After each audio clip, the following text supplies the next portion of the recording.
여러분이라면 사랑하는 사람을 그리워하며 몇 년을 눈물로 보냈는데 정작 그 사람은 나를 전혀 기억하지 못한다면 어떨 것 같으세요? 오늘 이야기는 기억을 잃어버린 한 여인과 그녀를 단 한 번도 잊지 못한 한 남자의 이야기입니다. 아줌마! 여기 허가 받았어? 당장 치워! 행사 직원이 떡볶이 노점을 발로 걷어차자 빨간 국물이 바닥에 쏟아졌습니다. 죄송해요. 이것만 팔면 아기 분유 살 수 있는데. 아이업은 여자가 무릎을 꿇은 채 엎어진 노점을 정리하고 있었습니다. 그 순간 지나가던 한재윤 회장이 걸음을 멈췄습니다. 낯익은 뒷모습, 떨리는 손, 심장이 먼저 반응했습니다. 가까이 다가가 얼굴을 본 순간 숨이 멎는 것 같았습니다. 서연아, 당신이 어떻게... 저를 아세요? 여자의 한마디가 그의 세상을 무너뜨렸습니다. 황금빛 사연다방은 삶의 기쁨과 슬픔, 다양한 이야기를 전하는 공간입니다. 여러분도 비슷한 경험 있으시면 댓글로 함께 나눠주세요. 늘 따뜻한 이야기를 전하는 사연다방이 되겠습니다. 벚꽃이 흩날리는 화창한 봄날, 하늘에서 쏟아지는 꽃잎들이 축제장 전체를 핑크빛으로 덮었고 봄 햇살은 나뭇가지 사이를 비집고 내려와 사람들 어깨 위에서 부서졌습니다. 공원 입구부터 길게 늘어선 푸드 트럭들에서는 닭꼬치 굽는 냄새, 달콤한 와플 냄새, 어묵 국물 냄새가 뒤섞여 흘러나왔습니다. 몽글몽글 알록달록 솜사탕을 손에 든 아이들이 뛰어다니고 벚꽃 머리핀을 파는 노점 앞에는 줄이 길게 늘어섰습니다. 커플들이 꽃잎을 손바닥에 받으며 사진을 찍었고 돗자리를 깔고 앉은 가족들이 도시락을 펼쳤습니다. 어디선가 흘러오는 트로트 가락이 봄바람을 타고 축제장 전체에 퍼졌습니다. 온통 봄이었습니다. 그 한가운데 서 있는 남자의 눈빛만 빼고는요. 검은 코트를 걸친 한재윤이 VIP 동선을 따라 걷고 있었습니다. H그룹 회장, 이 축제장의 주인. 수행 임원들이 종종 걸음으로 뒤를 따랐고 차비서가 한 발 옆에 바짝 붙었습니다. 회장님, 올해 방문객이 역대 최다입니다. 오전 10시 현재 3만 명을 넘겼습니다. 재윤은 대답이 없었습니다. 차비서는 더 말을 잇지 못하고 조용히 반발짝 물러섰습니다. 2년째 매년 똑같은 반응이라는 걸 누구보다 잘 알고 있었으니까요. 벚꽃 터널이 시작됐습니다. 겹겹이 피어난 꽃가지가 머리 위로 아치를 이루었고 바람이 한번 지나갈 때마다 꽃잎이 눈처럼 쏟아졌습니다. 터널 양옆으로는 포토존이 설치돼 있었습니다. 벚꽃 모양 액자, 꽃잎이 수북이 쌓인 포토부스. 젊은 연인들이 서로의 사진을 찍어주며 웃었습니다. 아이스크림 트럭 앞에는 아이들이 옹기종기 모여 있었고 분홍색 솜사탕을 얼굴만큼 크게 든 꼬마가 아빠 손을 잡고 지나쳤습니다. 재윤의 걸음이 느려지더니 멈췄습니다. 코트 안주머니 속으로 손이 들어갔습니다. 꺼낸 것은 달력 한 장이었습니다. 여러 번 접혔다 펴졌는지 종이 귀퉁이가 너덜너덜했습니다. 벚꽃 그림 아래 동그라미 하나, 그리고 누군가의 서명. 재윤의 손끝이 그 서명 위를 가만히 스쳤습니다. 그때 작은 손 하나가 바지 자락을 잡아당겼습니다. 아저씨. 내려다보니 빨간 머리핀을 꽂은 꼬마가 올려다보고 있었습니다. 한 손에 분홍 솜사탕을 들고 있었습니다. 아저씨, 왜 울어요? 재윤이 굳었습니다. 자신도 모르게 손이 눈가로 올라갔습니다. 손끝이 살짝 젖어 있었습니다. 차비서가 황급히 달려와 아이 앞에 쪼그려 앉았습니다. 꼬마야, 엄마 어디 계셔? 얼른 가야지. 아이는 차비서는 본 척도 하지 않고 재윤만 빤히 쳐다봤습니다. 재윤은 달력을 접어 안주머니에 밀어넣고 다시 걷기 시작했습니다. 운영팀장이 옆으로 바짝 붙었습니다. 회장님, 저쪽 외곽 구역에 허가 없는 노점상들이 자리를 잡았습니다. 동선 정리 전에 치우도록 하겠습니다. 재윤이 고개를 끄덕이려는 순간이었습니다. 쿵! 둔탁한 소리 하나가 봄바람 사이를 갈랐습니다. 이어서 철제 다리가 바닥을 긁는 소리, 뜨거운 국물이 쏟아지는 소리가 연달아 났습니다. 주변 사람들이 웅성거리기 시작했습니다. 야, 여기가 어딘 줄 알고 장사야. H그룹 행사장이잖아. 당장 치워. 보안팀 직원이 이미 달려가 떡볶이 노점 테이블을 발로 걷어찬 뒤였습니다. 빨간 국물이 흰 돗자리 위로 넓게 번졌고 하얀 떡들이 바닥 여기저기로 굴러갔습니다. 지나가던 사람들이 걸음을 멈추고 쳐다봤습니다. 솜사탕을 들던 손, 닭꼬치를 먹던 입이 멈췄습니다. 구경꾼들이 하나둘 모여들기 시작했습니다. 그리고 등에 아이를 업은 여자가 말없이 무릎을 꿇었습니다. 두 손으로 바닥에 떡을 하나씩 주었습니다. 손가락에 빨간 양념이 묻어났지만 닦을 생각도 못하는 것 같았습니다. 죄송해요. 금방 갈게요. 이것만 팔면 분유 살 수 있는데. 목소리가 떨렸습니다. 재윤의 발이 멈췄습니다. 이유를 몰랐습니다. 그냥 멈췄습니다. 뒷모습이었습니다. 얼굴은 보이지 않았습니다. 그런데 가슴 한가운데를 무언가가 세게 틀어지는 것 같았습니다. 목덜미의 작은 점, 무릎을 꿇을 때 왼발이 먼저 나오는 버릇, 머리카락이 귀 뒤로 넘어가는 방식. 재윤의 입술이 파르르 떨렸습니다. 손끝이 하얗게 질리고 코트 자락을 쥔 주먹에 힘이 들어갔습니다. 차비서가 재윤의 얼굴을 보는 순간 등줄기가 서늘해졌습니다. 재윤은 이미 뛰고 있었습니다. 구두가 꽃잎 위에서 미끄러졌지만 멈추지 않았습니다. 보안팀 직원이 다시 여자의 어깨를 잡으려는 순간 재윤의 손이 직원의 팔목을 낚아챘습니다. 직원이 뒤를 돌아보다가 얼굴이 하얗게 질렸습니다. 재윤은 직원을 한쪽으로 밀어내고 그 자리에 무릎을 꿇었습니다. 벚꽃잎이 내려앉는 바닥 위에서 정장 차림 그대로 흙이 묻는 것도 몰랐습니다. 여자가 인기척에 고개를 들었습니다. 두 사람의 눈이 마주쳤습니다. 재윤의 눈동자가 흔들렸습니다. 숨이 멎는 것 같았습니다. 그 얼굴이었습니다. 매일 밤 기억하려고 눈을 감았던 그 얼굴. 어느 날 사진을 서랍 속에 뒤집어 넣었습니다. 보면 살 수가 없어서. 그런데 지금 그 얼굴이 눈앞에 있었습니다. 서연아.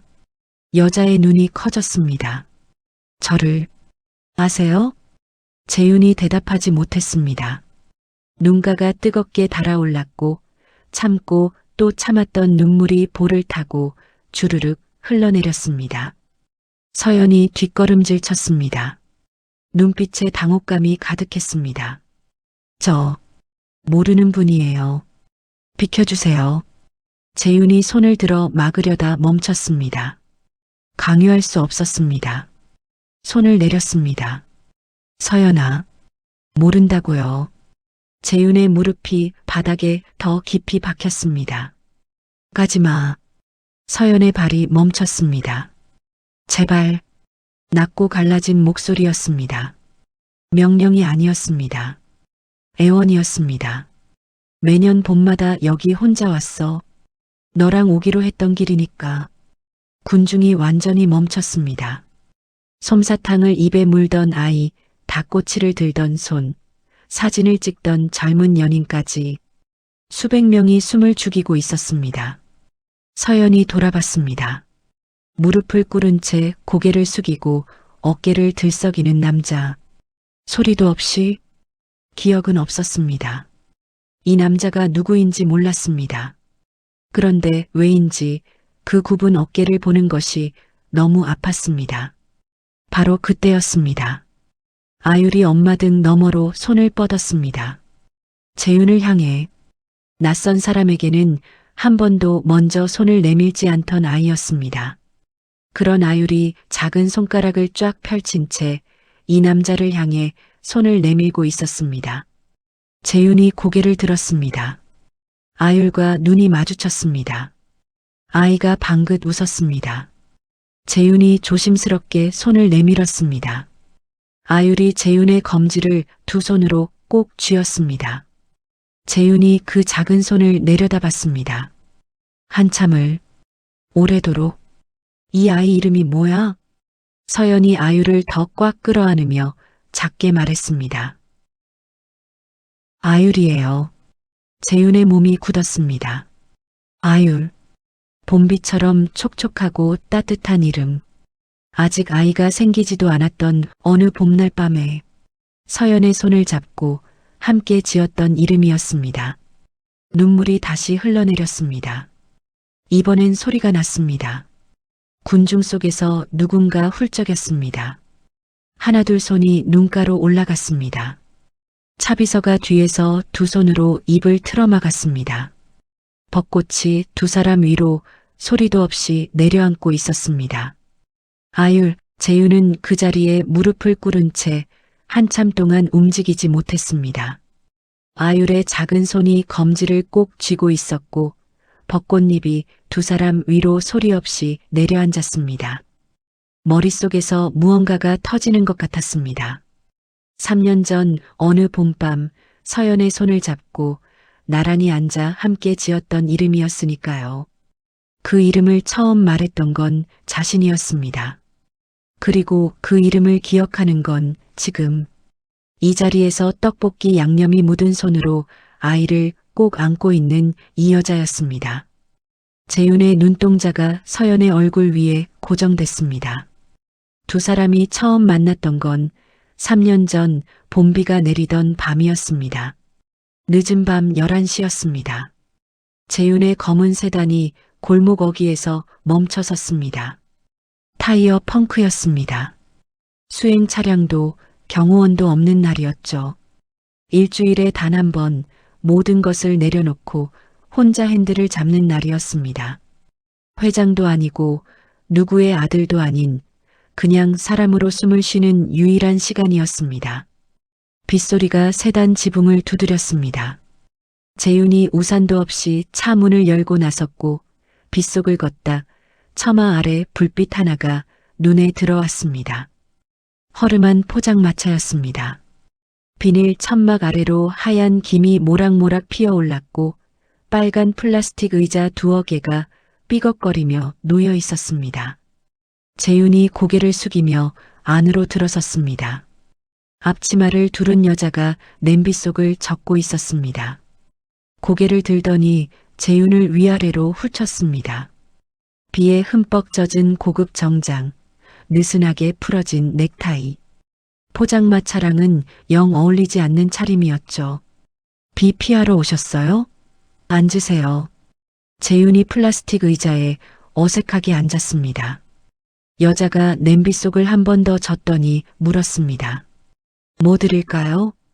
재윤이 냄비 안을 내려다봤습니다. 빨간 양념이 자르르 끓고 있었습니다. 저거 뭡니까? 떡볶이요. 혹시 못 드세요? 아니요. 먹어본 적이 없어서요. 젓가락을 내리던 여자의 손이 멈췄습니다. 고개를 들더니 재윤을 똑바로 쳐다봤습니다. 어른이 되도록 떡볶이를 한 번도 안 드셨어요? 재윤은 대답 대신 그냥 앉아 있었습니다. 여자가 피식 웃더니 접시 하나를 내밀었습니다. 빨간 양념이 흠뻑 뺀 하얀 떡 위로 김이 올라오고 있었습니다. 재윤이 젓가락을 들었습니다. 어색하게 떡 하나를 집으려다 미끄러졌습니다. 한 번 더 시도했지만 또 미끄러졌습니다. 여자가 손으로 입을 가리고 웃음을 참으려 했지만 소용없었습니다. 이렇게 잡으세요. 여자가 재윤의 손 위로 손가락을 가져다 댔습니다. 젓가락 두 개를 가지런히 맞춰주더니 슬며시 손을 뗐습니다. 재윤이 떡 하나를 집어 입에 넣었습니다. 멈췄습니다. 달고 매운맛이 입안 가득 퍼지면서 모강까지 차올랐습니다. 한 번 더 집었습니다. 또 한 번 더. 맛있어요? 왜 이제 알았을까요? 여자가 웃음을 터뜨렸습니다. 소리내어 웃는 얼굴이었습니다. 천막 밖으로 빗소리가 굵어지고 있었지만 재윤의 귀에는 그 소리가 들리지 않았습니다. 차비서에게서 전화가 왔습니다. 회장님, 타이어 수리 완료됐습니다. 어디 계십니까? 좀 더 기다려. 예, 기다리라고. 전화를 끊고 떡볶이 한 그릇을 더 시켰습니다. 여자가 눈썹을 살짝 올리며 냄비에 불을 올렸습니다. 그 사이 안쪽에서 허리가 굽은 작은 체구의 어머니가 나왔습니다. 총각, 우리 집 떡볶이 맛있지? 이 집 비법이 있거든요. 재윤이 고개를 끄덕였습니다. 처음으로 아주 작게 웃었습니다. 그게 시작이었습니다. 그 후로 재윤은 매주 그 골목을 찾았습니다. 비가 오는 날도, 맑은 날도, 바람이 차게 부는 날도, 어떤 날은 서류 봉투를 든 채로, 어떤 날은 넥타이도 풀지 않은 채로 플라스틱 의자에 앉았습니다. 오늘은 비도 안 오는데요? 떡볶이 먹으러 오는데 날씨가 상관 있습니까? 여자가 국물을 저으며 픽 웃었습니다. 재윤의 시선은 항상 냄비가 아니라 그 웃는 얼굴을 향해 있었습니다. 여자는 한동안 몰랐습니다. 어느 날 서연의 친구가 포장마차에 들렀습니다. 재윤을 보더니 서연에게 눈짓을 보냈습니다. 쟤 누구야? 왜 또 왔어? 서연이 아무렇지 않게 대답했습니다. 그냥 단골 손님이야. 재윤이 그 말을 들었습니다. 국물을 떠먹으려던 숟가락이 잠깐 멈췄다가 다시 움직였습니다. 2달이 흘렀습니다. 재윤이 H그룹 계열 식품연구소 현장 방문에 나선 날이었습니다. 차비서가 조수석에서 보고했습니다. 오늘 방문하실 연구소는 신제품 소스 개발팀입니다. 최근 실적이 특히 좋은 팀입니다. 연구소 문을 열고 들어서는 순간이었습니다. 흰 가운을 입은 연구원들이 일제히 자리에서 일어섰습니다. 재윤의 시선이 한 곳에서 멈췄습니다. 흰 가운에 머리를 단정하게 묶고 실험 노트를 가슴에 안은 채 눈을 동그랗게 뜨고 서 있는 여자. 오서연이었습니다. 서연도 굳었습니다. 얼굴이 순식간에 빨개졌습니다. 귀까지 빨개졌습니다.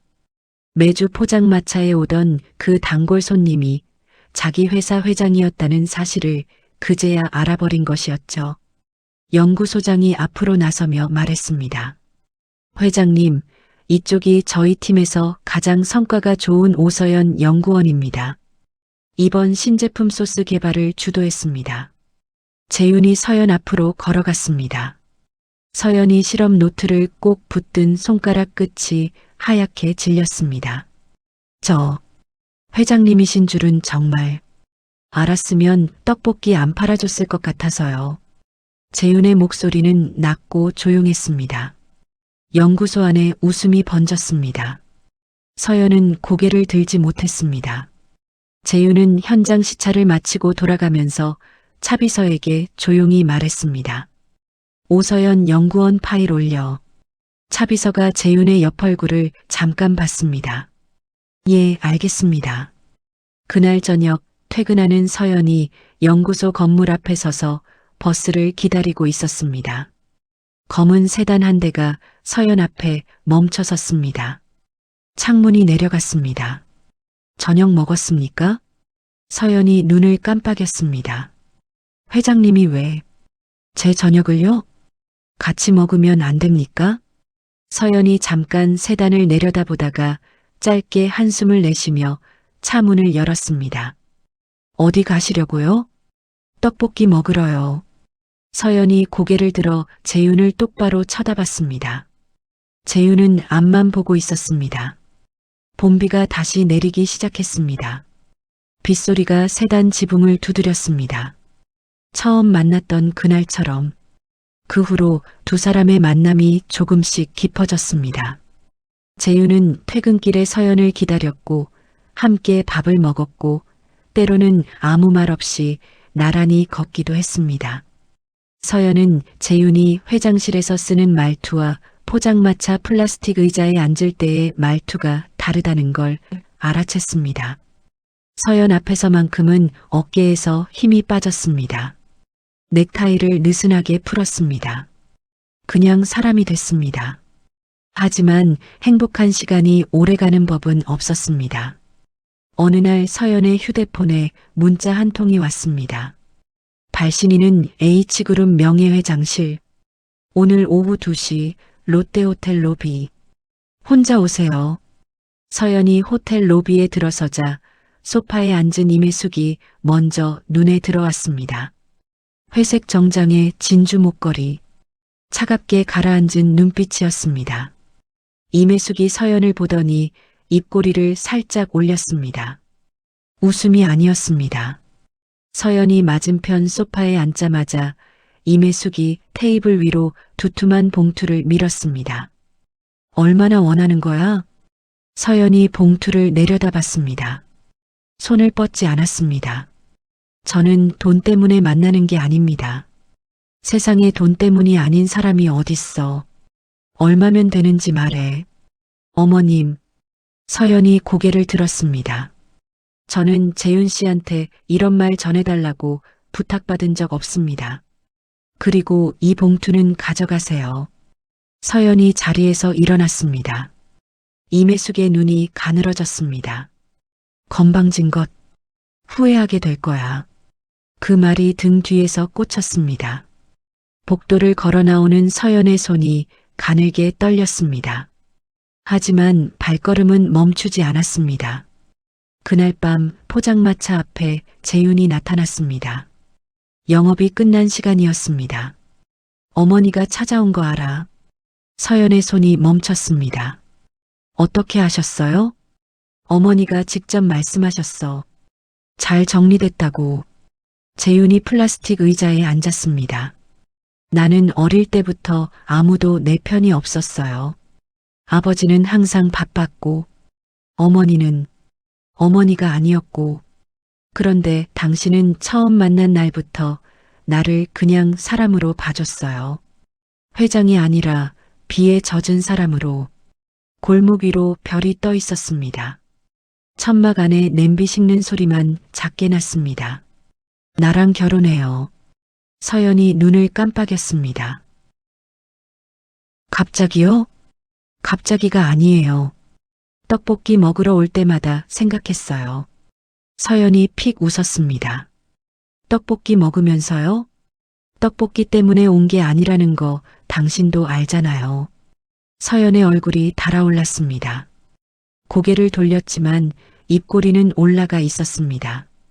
결혼식은 성대했습니다. 서울 도심 최고급 호텔 그랜드 볼룸이었습니다. 샹들리에 불빛 아래 흰 장미가 수천 송이 꽂혀 있었고 붉은 카펫이 입구부터 재단까지 길게 이어졌습니다. 재계 인사, 정관계 인물, H그룹 임원들, 수백 명의 하객이 자리를 채웠습니다. 임혜숙이 하객들 사이를 누비며 웃음을 뿌렸습니다. 우리 며느리 참 예쁘죠? 재윤이가 정말 잘 골랐어요. 목소리는 다정했습니다. 눈빛은 달랐습니다. 입장문이 열렸습니다. 서연이 흰 웨딩드레스를 입고 들어섰습니다. 홀이 조용해졌습니다. 재윤이 제단 앞에 서서 서연을 바라봤습니다. 수백 명의 하객도 샹들리에 불빛도 웅장한 음악도 들리지 않았습니다. 서연만 보였습니다. 서연이 재윤 앞에 섰습니다. 재윤이 서연의 손을 두 손으로 감쌌습니다. 앞으로 내가 지킬게요. 낮은 목소리였습니다. 서연만 들을 수 있는 크기였습니다. 서연의 눈가가 붉어졌습니다. 신혼여행은 이탈리아 아말피 해안이었습니다. 절벽 위에 색색의 집들이 다닥다닥 붙어 있었고 지중해의 푸른 바다가 눈 아래로 펼쳐졌습니다. 재윤이 처음으로 넥타이 없이 린넨 셔츠 차림으로 골목을 걸었습니다. 서연이 레몬 젤라또를 사들고 나오다 재윤과 부딪혔습니다. 젤라또가 재윤의 셔츠에 묻었습니다. 재윤이 셔츠를 내려다보다가 웃었습니다. 서연이 손수건으로 닦으려다가 그 웃음을 보고 멈췄습니다. 회장실에서도 회의장에서도 본 적 없는 얼굴이었습니다. 지중해 바람이 서연의 머리카락을 흩날렸습니다. 서울로 돌아온 두 사람의 신혼집에 웃음이 가득했습니다. 신혼집 부엌에서 서연이 처음으로 재윤에게 떡볶이를 끓여줬습니다. 재윤이 한 입 먹더니 말했습니다. 포장마차 맛이랑 똑같다. 당연하죠. 엄마한테 배운 거니까요. 재윤이 젓가락을 내려놓았습니다. 잠깐 서연을 바라봤습니다. 서연은 냄비를 저으며 몰랐습니다. 재윤의 눈가가 살짝 붉어진 것을. 결혼 2달째 되던 날이었습니다. 서연이 계단에서 발을 헛디뎌 응급실에 실려갔습니다. 다행히 큰 이상은 없었습니다. 재윤이 응급실 침대 옆에 앉아 서연의 손을 꼭 잡고 있었습니다. 하얀 형광등 불빛 아래 두 사람은 한동안 아무 말도 하지 않았습니다. 재윤이 먼저 입을 열었습니다. 우리 아이 생기면 어떤 이름 지어줄까요? 서연이 천장을 보다가 생각에 잠겼습니다. 아율이 어때요? 봄비처럼 촉촉하고 따뜻한 이름. 재윤이 그 이름을 입안에서 한번 굴렸습니다. 아율. 예쁘다. 두 사람이 같이 웃었습니다. 재윤 생일이 있는 주였습니다. 재윤이 또 야근을 하고 있었습니다. 밤 11시가 넘어서도 회장실 불이 꺼지지 않았습니다. 그때 회장실 문이 조용히 열렸습니다. 서연이었습니다. 양손에 도시락 가방을 들고 서 있었습니다. 경비 아저씨한테 떡볶이 드렸더니 그냥 들여보내주시던데요. 서류에 파묻혀 있던 재윤이 고개를 들었습니다. 굳었습니다. 서연이 책상 위 서류들을 한쪽으로 밀어내고 도시락을 펼쳤습니다. 뚜껑을 열자 익숙한 냄새가 퍼졌습니다. 빨간 양념, 하얀 떡, 모락모락 오르는 김. 생일에 혼자 야근하는 사람이 어딨어요. 재윤이 아무 말도 하지 않았습니다. 서연이 젓가락을 건네며 맞은편 의자에 앉았습니다. 재윤은 젓가락을 받아들었습니다. 그리고 고개를 살짝 숙였습니다. 서연은 몰랐습니다. 재윤이 눈을 꼭 감고 무언가를 참고 있다는 것을. 평생 생일을 챙겨받은 적이 없었던 사람이 처음으로 눈물을 참고 있다는 것을. 며칠 후 서연이 거실 달력 앞에 서서 뭔가를 그리고 있었습니다. 재윤이 뒤에서 다가가 보니 달력 한 칸에 벚꽃 그림이 그려져 있었습니다. 동그라미도 쳐져 있었습니다. 내년 봄에 벚꽃 축제 꼭 같이 가요. 서연이 재윤의 손목을 잡아 펜을 쥐어줬습니다. 도장 대신 서명이에요. 이러면 못 빠져나가죠? 재윤이 피식 웃으며 서명했습니다. 꼭 갈게. 눈 보고 말해요. 재윤이 서연과 눈을 마주쳤습니다. 꼭 간다고. 두 사람이 웃었습니다. 그 웃음소리가 신혼집 거실에 번졌습니다. 그 달력은 일주일 뒤 그 자리에 그대로 남겨졌습니다. 서연이 사라진 뒤에도 재윤은 그 달력을 서랍 속에 접어 넣었습니다. 버리지 못했습니다. 지키지 못한 약속이 그 안에 들어 있었으니까요. 그리고 그 달력은 2년 동안 재윤의 코트 안주머니 속에서 함께 살았습니다. 그 행복이 오래갈 것이라고 생각했습니다. 달력에 벚꽃을 그리던 서연의 손끝, 눈을 마주치며 꼭 간다고 했던 재윤의 목소리. 두 사람은 봄을 기다렸습니다. 같이 걸을 벚꽃길을 기다렸습니다. 하지만 그 봄은 끝내 오지 않았습니다. 임혜숙의 집무실은 늘 조용했습니다. 두꺼운 커튼이 빛을 반쯤 차단하고 있었고 창밖으로 서울 도심이 내려다 보였습니다. 임혜숙이 창밖을 등지고 의자에 앉아 있었습니다. 맞은편에는 한민우가 앉아 있었습니다. 임혜숙이 찻잔을 내려놓으며 말했습니다. 목소리는 낮고 평온했습니다. 마치 날씨 얘기를 하듯이 꽃이 지기 전에 뿌리를 뽑아야지. 재윤이가 그 여자한테 빠져 있는 동안 우리가 움직여야 해. 한민우가 고개를 끄덕였습니다. 눈빛 하나 흔들리지 않았습니다. 어떻게 하실 겁니까? 임혜숙이 자리에서 일어나 창가로 걸어갔습니다. 유리창에 비친 자신의 얼굴을 잠깐 바라보더니 커튼을 닫았습니다. 내가 알 건 없어. 내가 알아서 해. 방안이 어두워졌습니다. 그로부터 며칠 뒤였습니다. 재윤 부부에게 배정된 전담 기사가 조용히 교체됐습니다.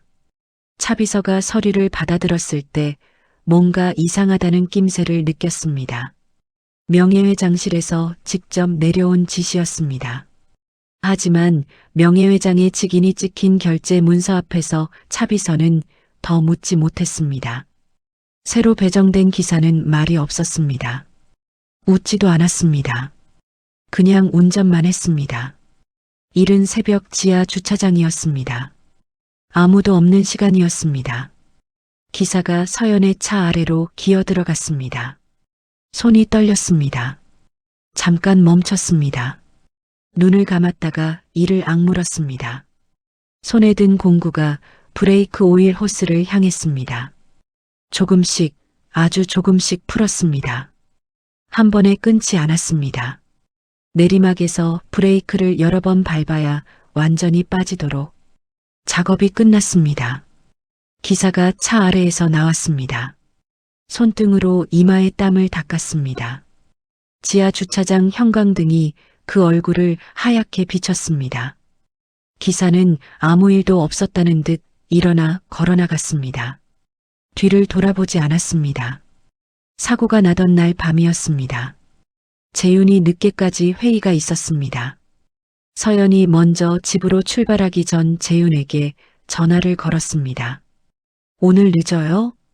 좀 걸릴 것 같아. 먼저 들어가 있어. 알겠어요. 밥은 먹었어요? 응. 너는? 저도요. 빨리 와요. 기다릴게요. 응. 조심해서 가.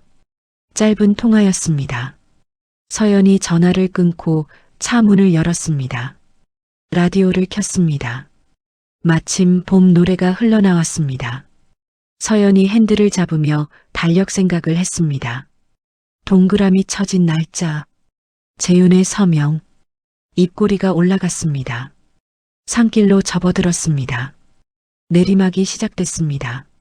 서연이 브레이크 페달을 밟았습니다. 밟혔습니다. 속도가 줄지 않았습니다. 다시 밟았습니다. 더 세게. 페달이 바닥으로 푹 꺼졌습니다. 서연의 눈이 커졌습니다.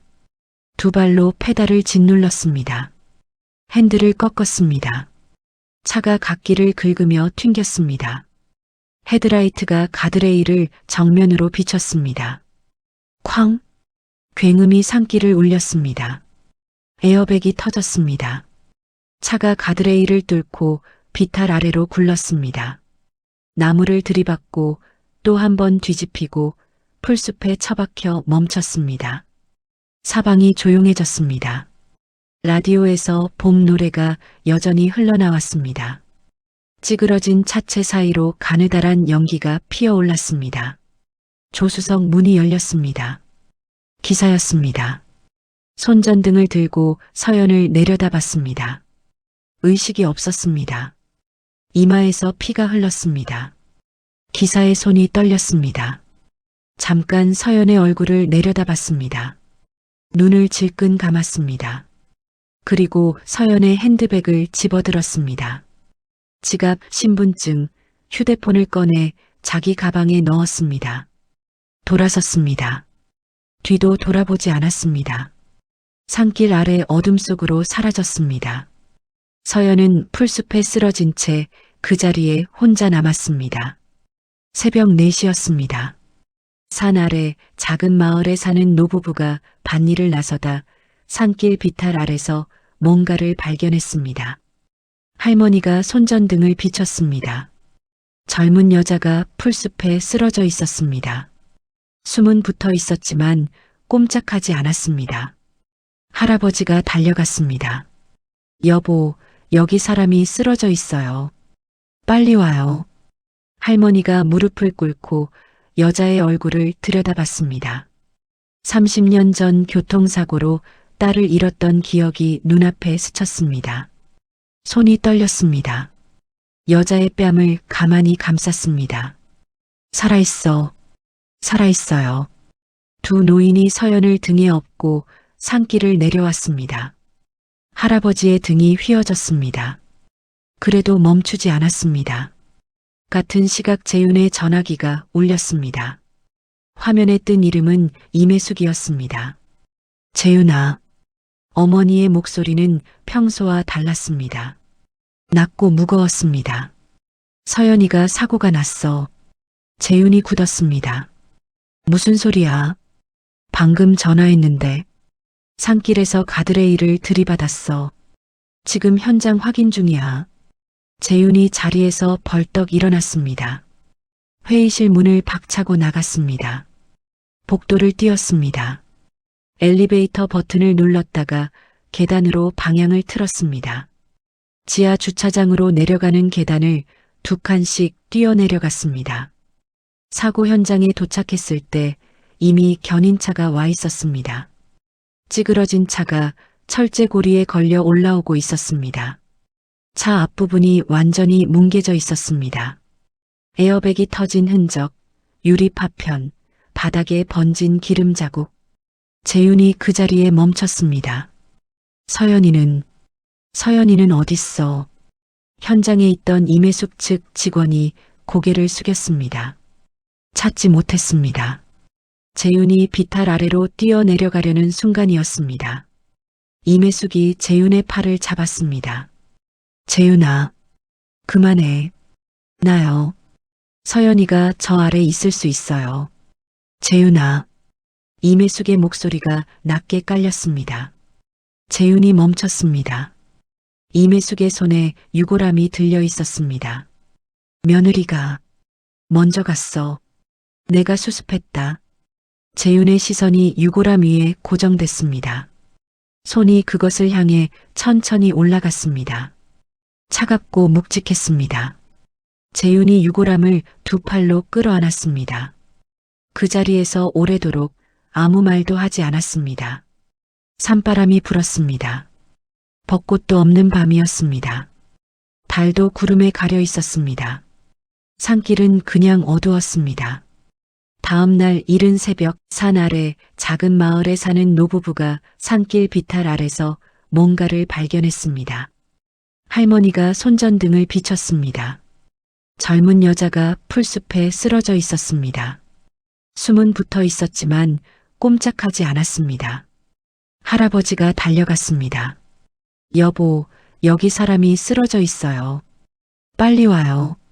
할머니가 무릎을 꿇고 여자의 얼굴을 들여다봤습니다. 30년 전 교통사고로 딸을 잃었던 기억이 눈앞에 스쳤습니다. 손이 떨렸습니다. 여자의 뺨을 가만히 감쌌습니다. 살아있어. 살아있어요.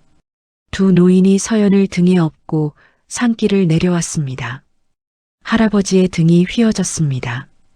그래도 멈추지 않았습니다. 며칠이 지났습니다. 노부부의 집이었습니다. 낮은 천장, 작은 창문, 창밖으로 보이는 텃밭. 서연이 눈을 떴습니다. 아무것도 기억나지 않았습니다.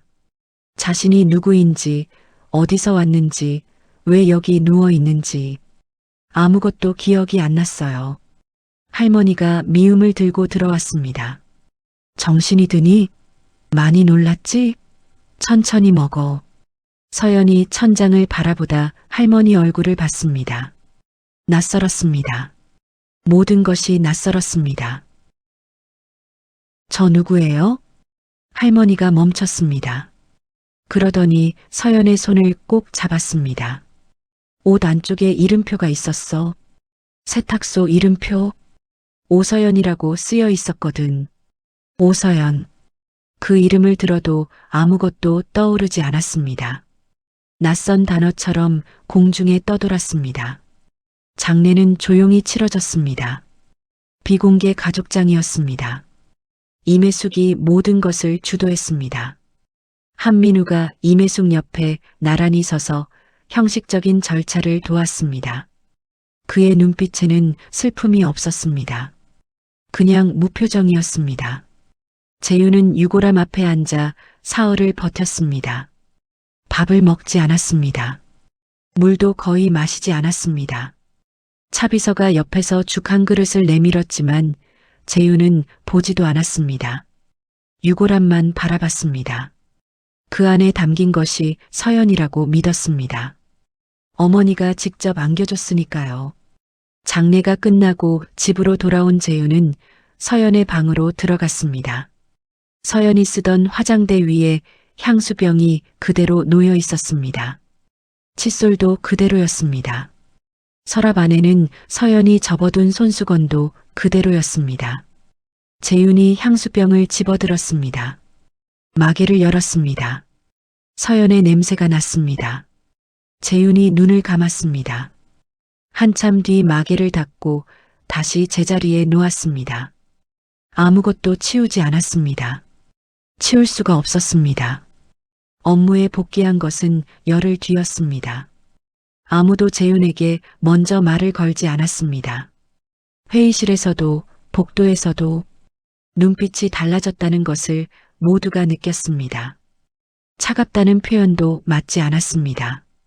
그냥 텅 빈 눈이었습니다. 매일 밤 재윤은 서연의 사진을 꺼내 바라봤습니다. 포장마차 앞에서 앞치마를 두른 채 웃는 사진이었습니다. 서연은 사진 찍히는 걸 싫어했습니다. 재윤이 몰래 찍은 한 장이었죠. 그 사진을 보고 또 보다가 어느 날 서랍 속에 뒤집어 넣었습니다. 보면 살 수가 없어서요. 달력은 버리지 못했습니다. 벚꽃 그림이 그려진 그 달력을 4번 접어 코트 안주머니에 넣었습니다.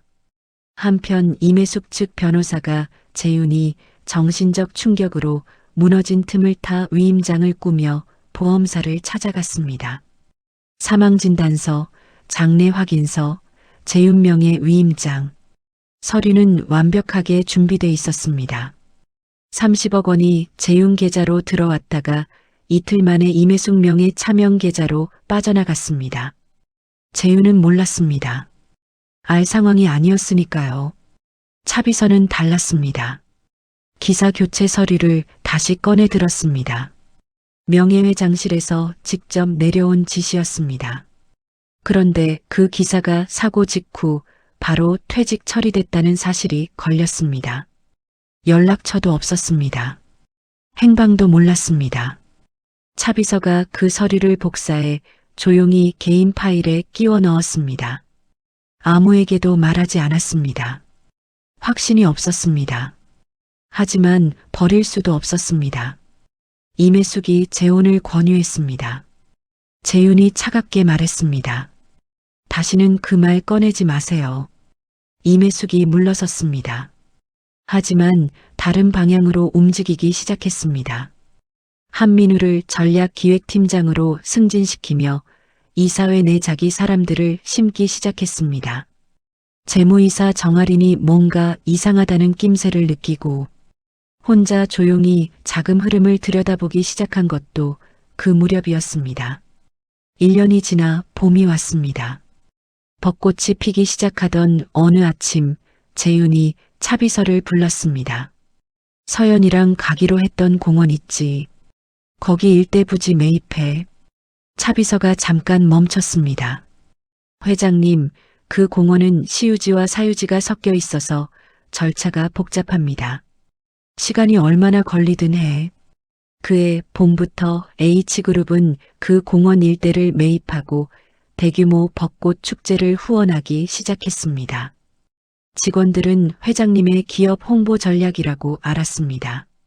차비서만 알고 있었습니다. 축제 개막일 이른 아침이었습니다. 아직 사람들이 들어오기 전 재윤이 혼자 그 벚꽃길을 걸었습니다. 코트 안주머니에서 달력을 꺼냈습니다.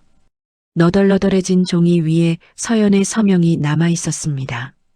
재윤이 그 길을 걸으며 서명 위에 손끝을 올렸습니다. 꽃잎이 소리 없이 내려앉았습니다. 아무도 없는 벚꽃길에 재윤 혼자였습니다. 한편 서연의 시간은 전혀 다른 곳에서 흐르고 있었습니다. 노부부 집에서 한 달을 보낸 서연은 몸이 어느 정도 추스려지자 더 이상 폐를 끼칠 수 없다며 일어섰습니다. 할머니가 손을 잡고 말렸습니다. 더 있다가 아직 얼굴에 핏기도 없잖아. 괜찮아요. 신세 많이 졌습니다. 할아버지가 봉투 하나를 내밀었습니다. 서연이 고개를 저었습니다. 이건 받을 수 없어요. 받아. 이것밖에 못 줘서 미안하다. 서연은 30만 원을 손에 쥐고 노부부 집을 나섰습니다. 뒤를 돌아봤습니다. 할머니가 대문 앞에 서서 손을 흔들고 있었습니다. 눈가에 무언가가 번졌지만 서연은 닦지 않았습니다. 고개를 돌리고 걸었습니다. 이름도 과거도 가족도 없는 길이었습니다. 인근 도시로 나왔습니다. 식당 주방 보조로 취업했습니다. 일당을 현금으로 받아 고시원 월세방을 얻었습니다. 주방에서 처음 떡볶이를 만들던 날이었습니다. 레시피를 생각하지 않았습니다. 손이 먼저 움직였습니다. 양념장을 만들고 떡을 넣고 불을 조절하는 일련의 동작이 자연스럽게 흘러나왔습니다. 서연 스스로도 놀랐습니다. 맛을 본 주방장이 눈을 동그랗게 떴습니다. 이거 어디서 배웠어요? 서연이 대답하지 못했습니다. 몰랐습니다. 기억이 없었습니다. 그냥 손이 알고 있었습니다.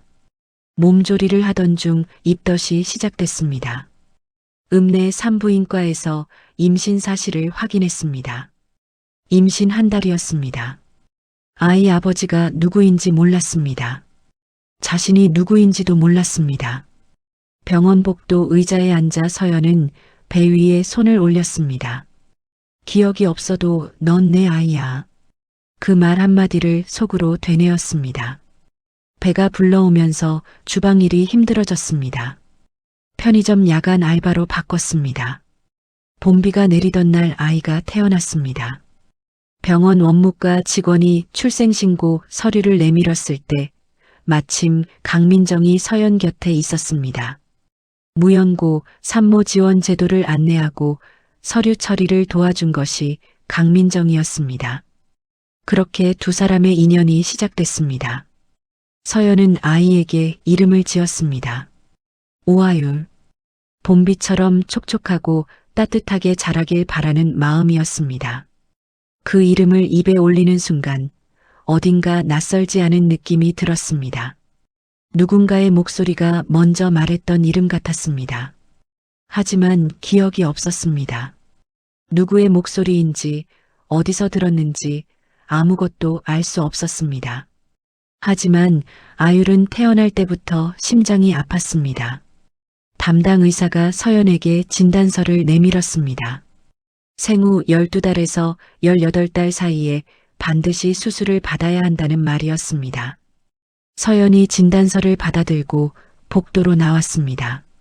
벽에 손을 짚었습니다. 무릎이 굽혀지려는 것을 버텼습니다. 잠깐 눈을 감았다가 뜨고 다시 걸었습니다. 그날 밤이었습니다. 서연이 아율 옆에 누워 아이의 가슴에 귀를 댔습니다. 쿵, 쿵. 불규칙하게 뛰는 작은 심장 소리가 귓속으로 들어왔습니다. 고르지 않았습니다. 중간중간 빠르게 뛰다가 느려지기를 반복했습니다. 서연의 손이 아율의 가슴 위에 살며시 얹혔습니다. 손끝이 떨렸습니다. 아율아. 아율이 눈을 떴습니다. 서연을 바라봤습니다. 조금만 버텨줘. 서연의 목소리가 낮게 깔렸습니다. 흔들리지 않으려고 애쓰는 목소리였습니다. 엄마가 꼭 치료해 줄게. 꼭. 아율이 작은 손가락을 오므렸습니다. 서연의 손가락 끝에 닿았습니다. 서연이 그 손을 두 손으로 감쌌습니다. 낮에는 식당, 밤에는 편의점, 주말에는 노점. 수술비를 모으기 위해 악착같이 일했습니다. 아율이 조금만 울어도 입술이 파래졌습니다. 밥을 먹다가도 숨이 차올랐습니다. 그럴 때마다 서연은 아율을 안고 등을 두드렸습니다. 손이 떨렸지만 목소리는 흔들리지 않았습니다. 괜찮아. 엄마 여기 있어. 강민정은 아율 출생 당시부터 서연 곁을 지켜온 유일한 버팀목이었습니다. 어느 날 진료 기록을 조회하던 중 서연과 동일한 혈액형과 신체 특징을 가진 실종자 데이터를 발견했습니다. H그룹 회장 부인 실종 사건 뉴스 기사 사진과 서연을 대조한 결과 확신했습니다. 벚꽃 축제 석 달 전의 일이었습니다. 서연에게 말해야 하나, 재윤에게 말해야 하나 석 달간 혼자 고민했습니다. 기억 없는 서연에게 갑자기 진실을 들이밀면 오히려 상태가 나빠질 수 있었습니다. 결국 강민정이 선택한 것은 자연스러운 재회였습니다. 재윤이 매년 벚꽃 공원 일대를 후원한다는 사실을 알고 서연에게 그쪽 노점 자리를 권유했습니다. 두 사람의 재회를 조용히 설계한 것이었습니다. 그리고 두 번째 봄, 벚꽃이 피었습니다. 벚꽃 축제 현장이었습니다. 군중이 술렁이는 가운데 강민정이 재윤 옆으로 조용히 다가왔습니다. 재윤은 아직 무릎을 꿇은 채였습니다. 아율의 작은 손이 재윤의 검지를 쥐고 있었습니다. 강민정이 낮은 목소리로 말했습니다. 회장님, 잠깐 자리를 옮기시죠. 재윤이 고개를 들었습니다. 강민정과 눈이 마주쳤습니다. 강민정이 서연을 향해 고개를 살짝 기울였습니다. 재윤이 천천히 일어섰습니다. 조금 떨어진 벤치였습니다. 강민정이 재윤 앞에 섰습니다. 이분은 기억을 잃으셨습니다. 2년 됐습니다. 본인이 누구인지, 어디서 왔는지 아무것도 모르세요. 재윤이 굳었습니다. 얼마나 됐다고요? 2년입니다. 회장님 부인 실종 사건 뉴스 기사 사진을 보고 제가 확인했습니다. 석 달 전부터 알고 있었습니다. 재윤의 턱 아래 근육이 돌처럼 굳었습니다. 차비서가 옆에서 두 손으로 입을 막았습니다. 왜 말하지 않았습니까? 기억이 없는 상태에서 갑자기 진실을 들이밀면 오히려 상태가 나빠질 수 있었습니다. 자연스러운 재회가 낫다고 판단했습니다. 재윤이 서연 쪽을 바라봤습니다. 서연은 아유를 꼭 끌어안은 채 재윤과 강민정을 번갈아 봤습니다. 눈빛에 경계심이 가득했습니다. 재윤이 서연 앞으로 걸어갔습니다. 서연이 본능적으로 뒤로 물러섰습니다. 재윤이 멈췄습니다. 아이 심장 치료를 도와드릴 수 있습니다. 서연의 눈이 흔들렸습니다. 아율의 파래지는 입술이 눈앞에 겹쳤습니다. 턱없이 부족한 수술비가 떠올랐습니다. 서연이 아율의 등을 토닥이며 작게 고개를 끄덕였습니다. 그리고 그 영상이 계모 이매숙의 손에 들어간 것은 며칠 뒤였습니다. H그룹 보안 아파트였습니다. 서울 도심이 내려다 보이는 고층이었지만 서연은 창밖을 볼 여유가 없었습니다. 낯선 공간이었습니다. 아유를 가슴에 꼭 안고 소파 구석에 웅크렸습니다. 재윤이 아파트 안을 둘러보다 아율에게로 시선이 갔습니다. 아율이 소파 위에서 두 발을 동동 구르며 옹알거렸습니다. 재윤이 조심스럽게 손을 뻗었습니다. 아율의 볼에 손가락을 가져다 대려는 순간이었습니다. 서연이 아율을 돌려 안았습니다. 재윤이 손을 걷었습니다. 미안해요. 낮은 목소리였습니다. 서연이 아무 말도 하지 않았습니다. 그냥 아율을 더 꽉 끌어안았습니다. 강민정이 매일 아침 방문해 서연을 살폈습니다. 아율의 상태를 체크하고 서연의 기억 회복을 위한 치료를 시작했습니다. 말을 많이 하지 않았습니다. 그냥 옆에 있었습니다. 재윤은 매일 저녁 아파트로 왔습니다. 그런데 문을 두드리지 않았습니다. 복도에 서서 문 앞에 잠깐 있다가 돌아갔습니다. 서연이 부담스러울까 봐였습니다. 발자국 소리가 엘리베이터 쪽으로 멀어지는 것을 차비서가 옆에서 지켜봤습니다. 아무 말도 하지 못했습니다. 그냥 함께 엘리베이터를 탔습니다. 그런 날이 며칠 이어졌습니다. 어느 날 강민정이 서연에게 말했습니다. 저분 있잖아요. 매일 문 앞에 왔다가 그냥 가요. 서연이 고개를 들었습니다. 노크도 안 하고요? 네. 그냥 잠깐 서 있다가 돌아가시더라고요. 서연이 아유를 내려다봤습니다. 아무 말도 하지 않았습니다. 하지만 그날 밤 잠들지 못하고 천장을 바라봤습니다. 며칠이 더 지났습니다. 저녁 무렵 서연이 아유를 재우고 주방에 섰습니다. 냄비를 꺼내 들었습니다. 손이 먼저 움직이기 시작했습니다. 고추장, 간장, 설탕, 물엿. 비율을 재지 않았습니다. 그냥 손이 알았습니다. 떡을 넣고 불을 줄였습니다. 뽀얀 김이 올라왔습니다. 익숙한 냄새가 부엌을 채웠습니다. 초인종이 울렸습니다. 서연이 문을 열었습니다. 재윤이 서 있었습니다. 오늘은 노크를 한 것이었습니다.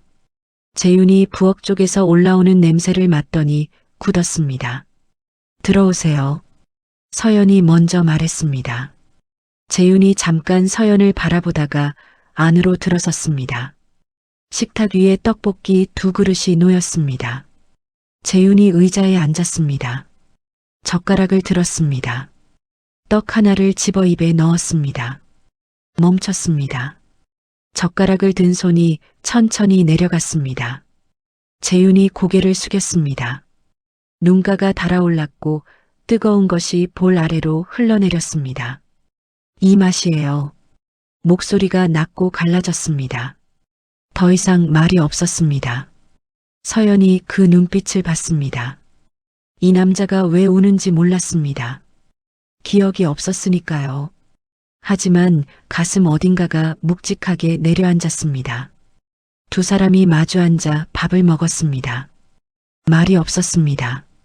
그런데 어색하지 않았습니다. 서연이 아율 이야기를 꺼냈습니다. 아율이 오늘 혼자 앉으려고 했어요.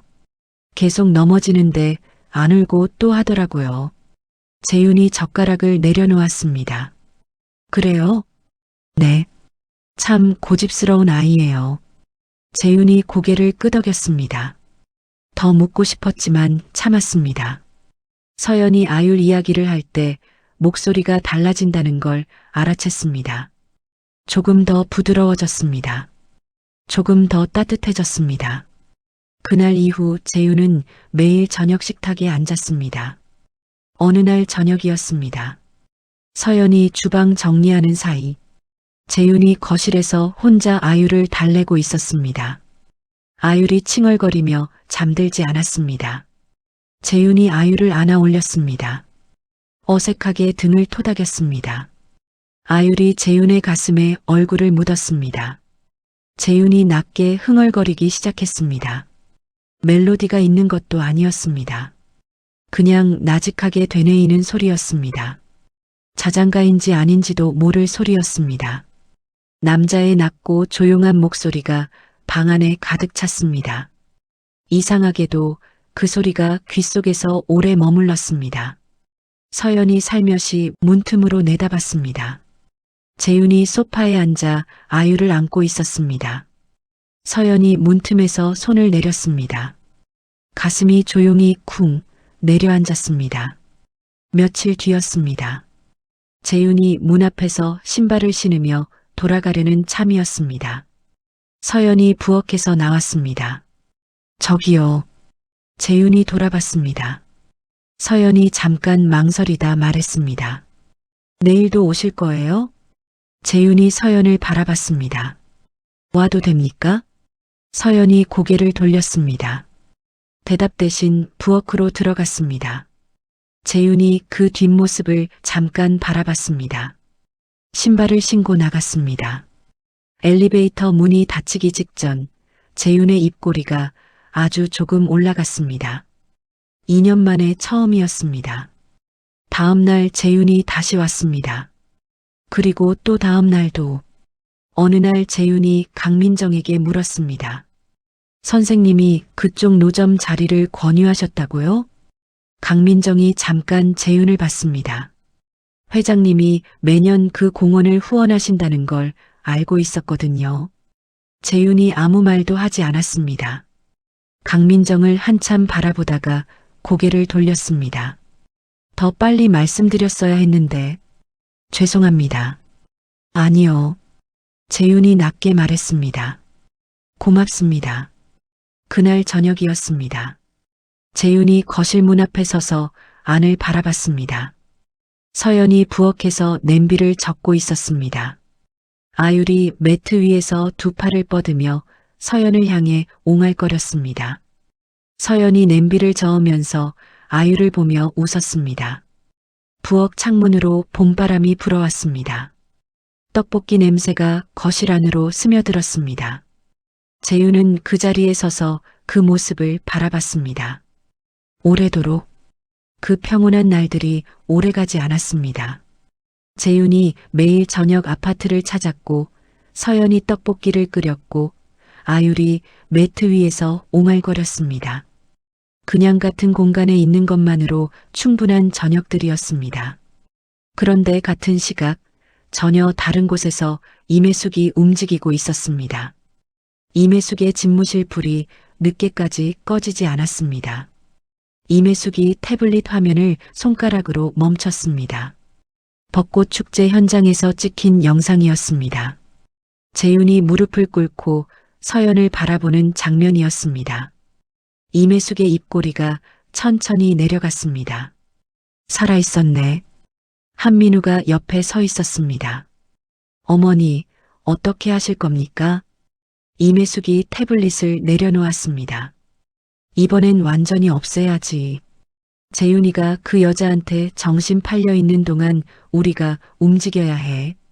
그러던 어느 아침이었습니다. 강민정이 아파트에 들어서자마자 아율을 살피다가 표정이 굳었습니다. 아율의 입술이 평소보다 더 파랬습니다. 숨소리가 가쁘고 얕았습니다. 강민정이 청진기를 꺼내 아율의 가슴에 댔습니다. 눈을 감고 들었습니다. 잠깐이었지만 그 잠깐이 너무 길었습니다. 강민정이 서연을 바라봤습니다.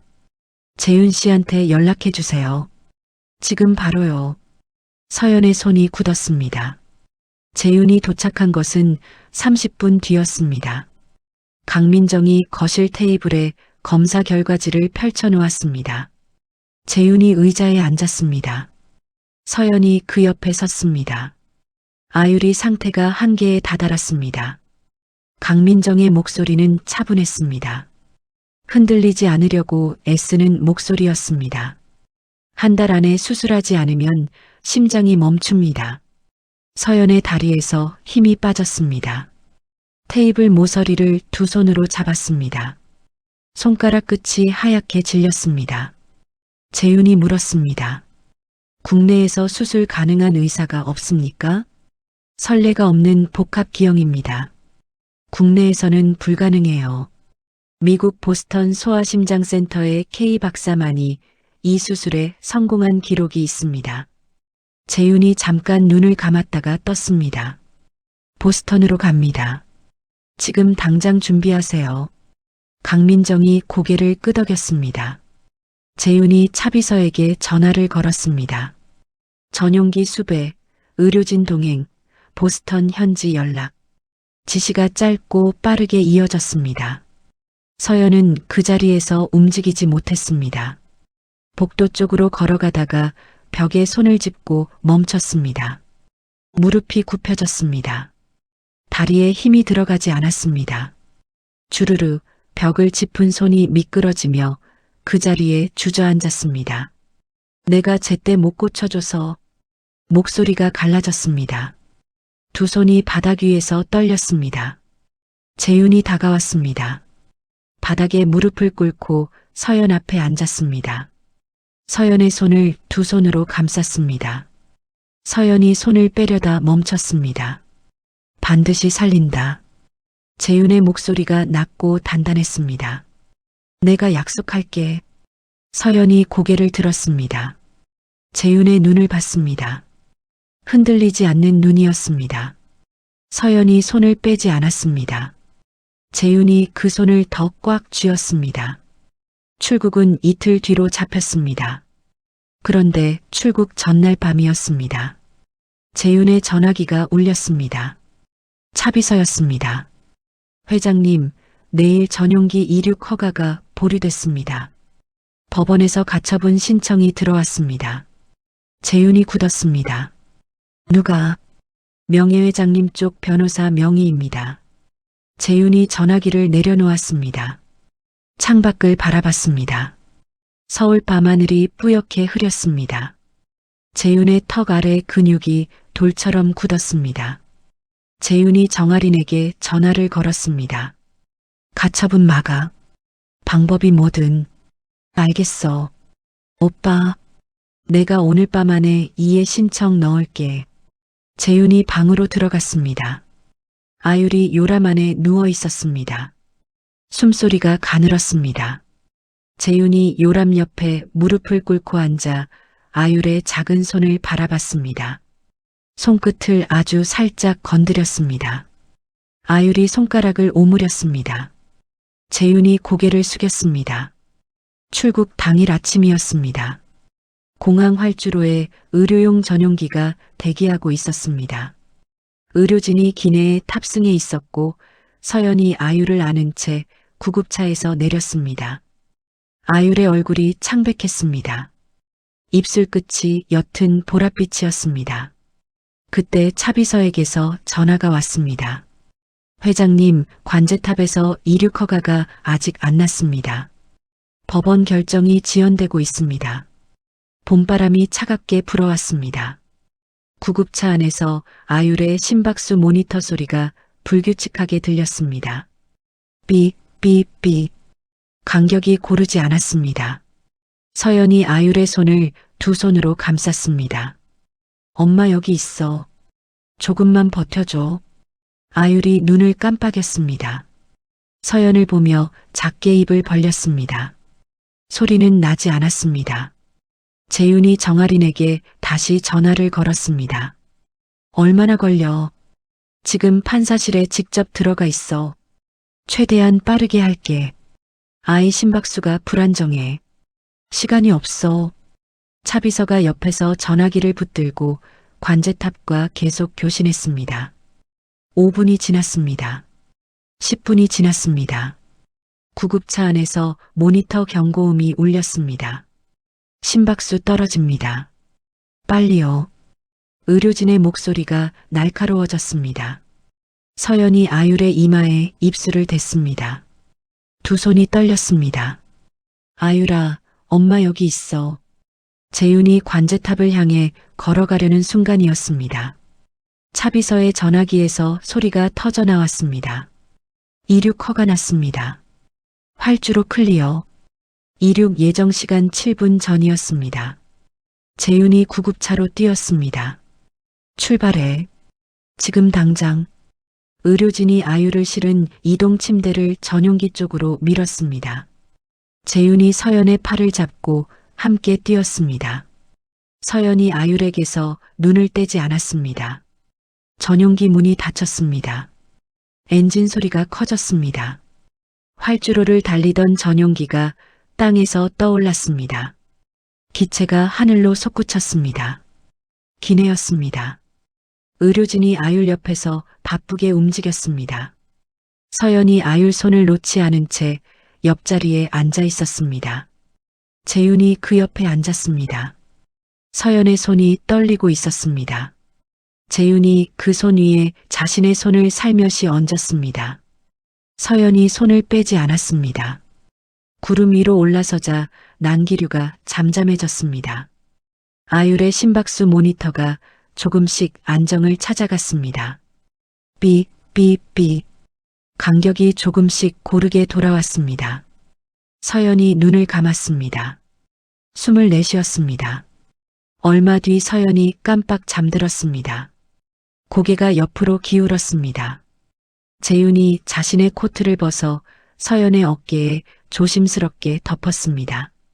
서연이 눈을 뜨지 않았습니다. 재윤이 코트 안주머니에서 달력을 꺼냈습니다. 너덜너덜해진 종이 위에 서연의 서명이 남아 있었습니다. 재윤이 그 서명 위에 손끝을 올렸습니다. 그리고 서연을 바라봤습니다. 그리고 아유를 바라봤습니다. 달력을 접어 다시 안주머니에 넣었습니다. 창밖으로 구름이 하늘이 펼쳐져 있었습니다. 푸르고 조용했습니다. 보스턴 소아심장센터에 도착했습니다. 아유를 진료실로 인계하고 나온 재윤이 병원 복도 창가에 기대어 섰습니다. 봄 햇살이 유리창을 통해 복도 바닥에 길게 늘어져 있었습니다. 재윤이 눈을 감았다가 뜨는 순간 전화기가 울렸습니다. 차비서였습니다.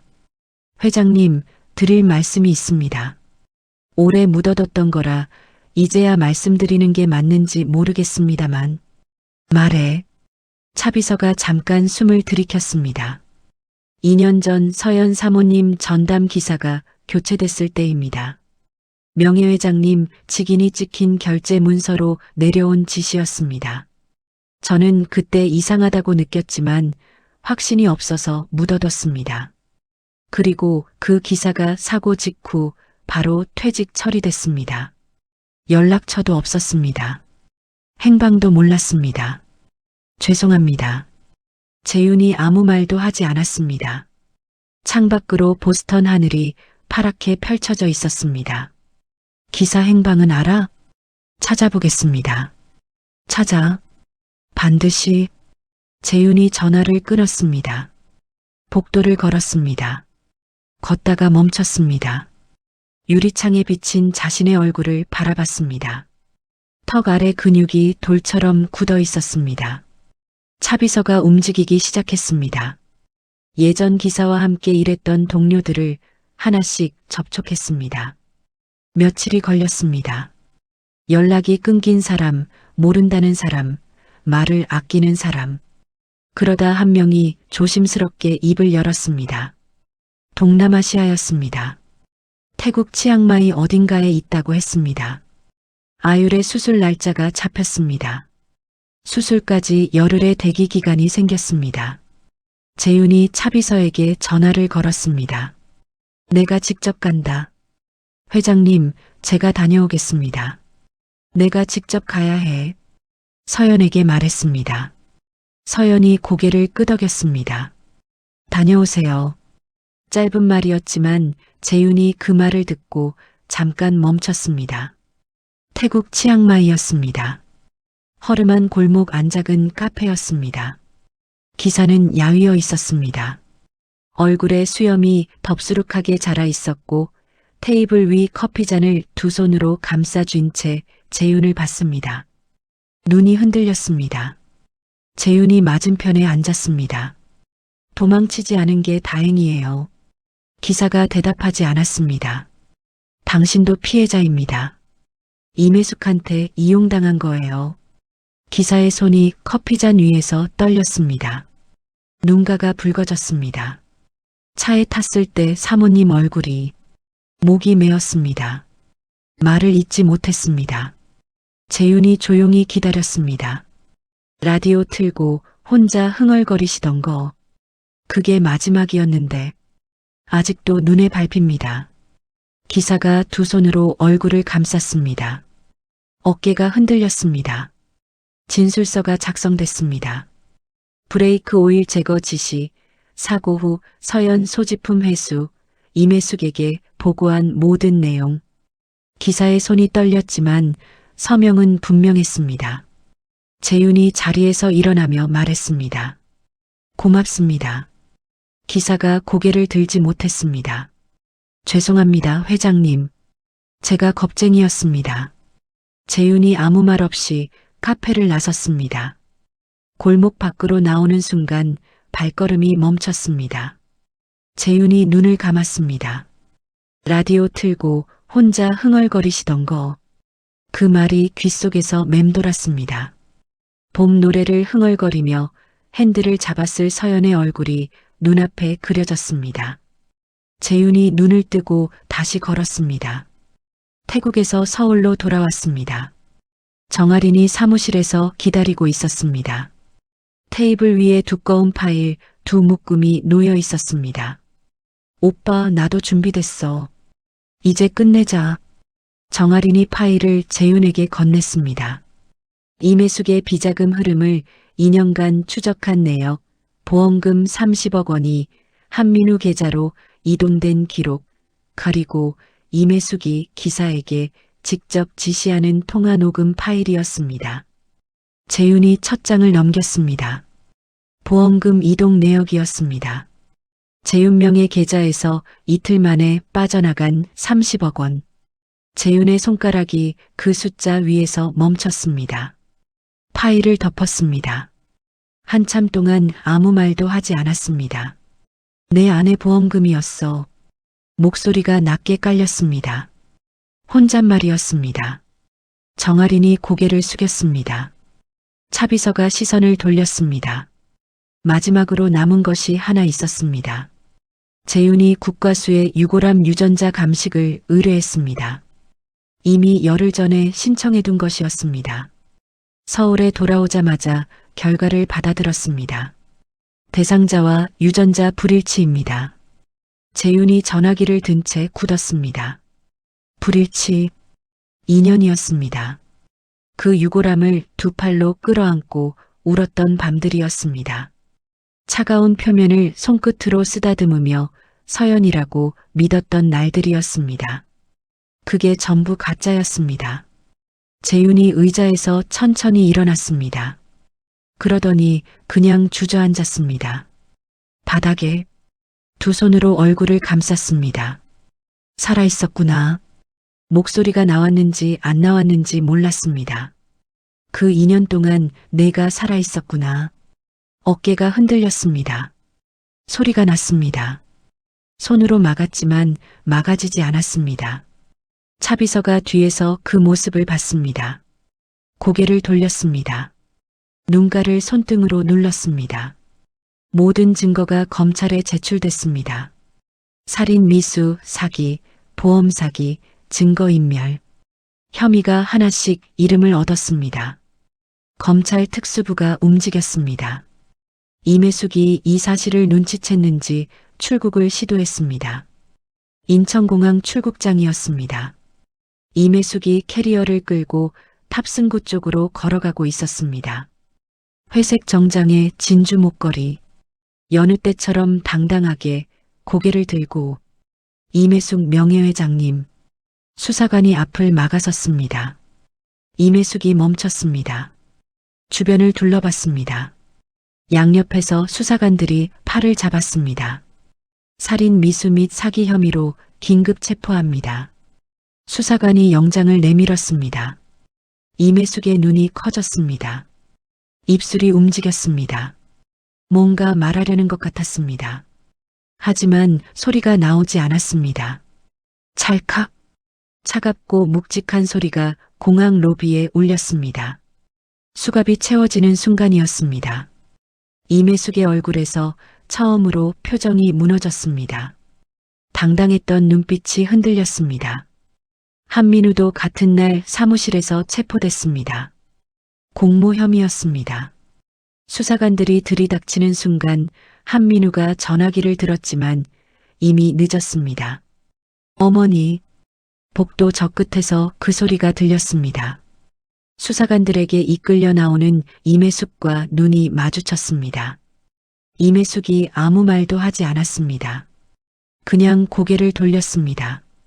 그날 저녁 재윤은 보스턴행 비행기에 올랐습니다. 창밖으로 서울 불빛이 작아지다가 구름 아래로 사라졌습니다. 재윤이 눈을 감았습니다. 코트 안주머니에 손을 넣었습니다. 너덜너덜해진 달력이 손끝에 닿았습니다. 꺼내지는 않았습니다. 그냥 손끝으로만 느꼈습니다. 보스턴 병원에 도착했습니다. 복도에서 서연이 아유를 안고 창가에 서 있었습니다. 재윤이 들어서는 순간 서연이 고개를 돌렸습니다. 재윤의 얼굴을 봤습니다. 무언가 달랐습니다. 눈빛이 달랐습니다. 2년간 쌓였던 무게가 조금 내려진 것 같은 눈빛이었습니다. 그런데 동시에 아주 오래 울었던 사람의 눈이기도 했습니다. 서연이 물었습니다. 다 됐어요? 재윤이 고개를 끄덕였습니다. 다 됐어. 서연이 아유를 재윤 쪽으로 내밀었습니다. 재윤이 아유를 받아 안았습니다. 아유리 재윤의 가슴에 얼굴을 묻었습니다. 세 사람이 복도 창가에 나란히 섰습니다. 보스턴의 저녁이 창밖으로 물들고 있었습니다. 보스턴의 밤이 깊었습니다. 수술 전날 밤이었습니다. 재윤과 서연이 병원 복도 의자에 나란히 앉아 있었습니다. 아유리 수술 준비실 안에서 자고 있었습니다. 유리창 너머로 작은 몸에 여러 개의 줄이 연결된 채 눈을 감고 있는 아유리 보였습니다. 서연이 유리창에 손을 댔습니다. 2년이에요. 재윤이 서연을 바라봤습니다. 2년 동안 이 아이 하나만 보고 버텼어요. 그런데 이제 여기까지 왔는데 목소리가 끊겼습니다. 서연이 입술을 깨물었습니다. 재윤이 아무 말도 하지 않았습니다. 그냥 서연 옆에 있었습니다. 한참 뒤 서연이 말했습니다. 고마워요. 여기까지 데려다줘서. 내일 끝난다. 수술 당일 아침이었습니다. 의료진이 아유를 수술실로 옮기기 위해 이동 침대를 밀어왔습니다. 서연이 아율 옆에 섰습니다. 아율의 옷깃을 여며줬습니다.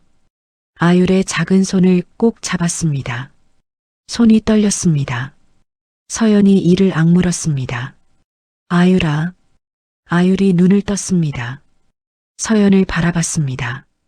엄마 여기 있어. 꼭 이겨내. 목소리는 흔들리지 않았습니다. 의료진이 이동 침대를 밀었습니다. 수술실 문이 열렸습니다. 서연이 마지막으로 아율의 발끝을 손으로 스쳤습니다. 문이 닫혔습니다. 빨간 수술등이 켜졌습니다. 서연이 그 불빛을 바라봤습니다. 손이 문 쪽으로 올라갔다가 내려왔습니다. 다리에 힘이 빠졌습니다. 재윤이 서연의 팔을 잡았습니다. 복도 의자로 데려가 앉혔습니다. 서연이 두 손을 무릎 위에 올린 채 수술실 문을 바라봤습니다. 시간이 흘렀습니다. 1시간이 지났습니다. 2시간이 지났습니다. 재윤이 자리에서 일어나 자판기에서 커피 2잔을 뽑아왔습니다. 서연 옆에 앉으며 한 잔을 내밀었습니다. 서연이 받아들었습니다. 마시지는 않았습니다. 그냥 두 손으로 감쌌습니다. 따뜻했습니다. 3시간이 지났습니다. 4시간. 서연이 핸드백에서 사진 한 장을 꺼냈습니다. 아율이 처음 눈을 뜨던 날 강민정이 찍어준 사진이었습니다. 조그만 얼굴에 눈만 동그란 아율. 서연이 그 사진을 내려다봤습니다. 손끝으로 아율의 볼을 가만히 쓸었습니다. 재윤이 그 사진을 봤습니다. 아무 말도 하지 않았습니다. 5시간이 지났습니다. 6시간. 차비서가 보스턴으로 날아와 복도 끝 의자에 조용히 앉았습니다. 아무 말도 하지 않았습니다. 그냥 함께 있었습니다. 서연이 깜빡 잠들었습니다. 의자에 앉은 채 고개가 옆으로 기울었습니다.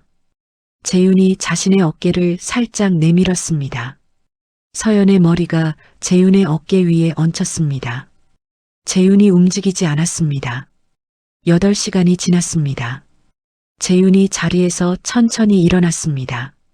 서연이 깨지 않도록 조심스럽게 어깨를 빼고 코트를 접어 서연의 머리 아래 받쳤습니다.